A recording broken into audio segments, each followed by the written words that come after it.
Oke, baik, kita lanjutkan. Nah, di sini tadi di mana R ini merupakan dari hambatan. Di sini 220 volt, ini tegangannya dibagi dengan 40 nih. 40 di mana hasilnya 1210 ohm seperti itu. Nah,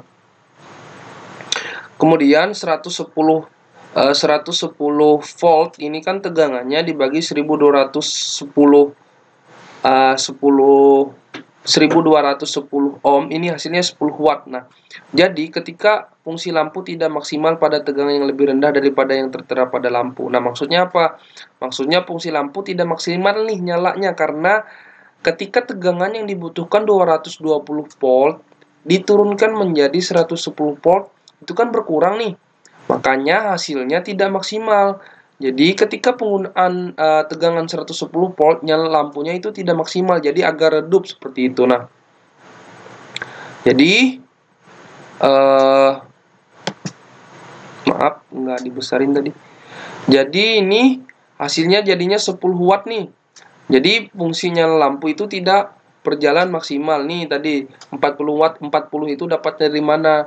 Dari sini nih. Dari dayanya sebesar 40 watt seperti itu. Nah, karena apa? Karena 40 watt ini dia harus menggunakan tegangan 220 volt agar nyala lampu itu sempurna. Ketika 110 volt kemudian 40 watt per 110 volt, maka nyala lampunya tidak akan berjalan maksimal. Makanya nih tidak berfungsi secara maksimal dan hasil nyala lampu itu agak redup apabila dipasang tegangan 110 volt seperti itu. Nah, selanjutnya yang ketiga yaitu penghematan energi listrik.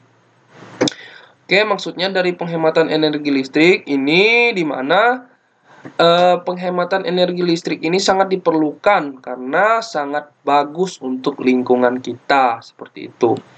Di antaranya menggunakan peralatan listrik dengan daya kecil. Nah, daya kecil juga sangat berpengaruh untuk lingkungan karena agar mengurangi efek dari rumah kaca seperti itu. Kemudian mematikan peralatan listrik jika tidak digunakan, mengurangi lamanya pemakaian listrik menggunakan alat listrik hemat energi. Nah, ini salah satu contoh pengaplikasian penghematan energi listrik dalam kehidupan sehari-hari. Kemudian yang keempat nih, ada pemanfaatan listrik dalam kehidupan sehari-hari. Nah, di mana pemanfaatan listrik nih sangat banyak, sangat luas dalam kehidupan sehari-hari untuk kegunaannya. Nah, di sini salah satu contohnya ada 3. Yang pertama di bidang industri, yang kedua di bidang kesehatan, yang ketiga di bidang rumah tangga. Nah, yang pertama kita bahas dulu nih di bidang industri.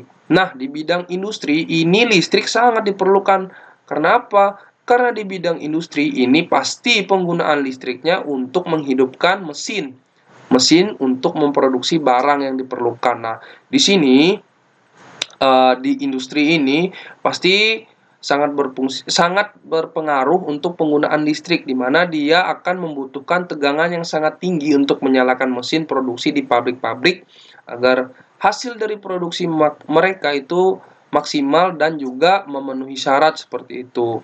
Kemudian di bidang kesehatan. Nah, di bidang kesehatan ini juga sangat diperlukan karena apa? Di bidang kesehatan ini tidak 100% itu menggunakan jasa dari dokter, jasa dari perawat, atau dari berbagai macamnya seperti itu.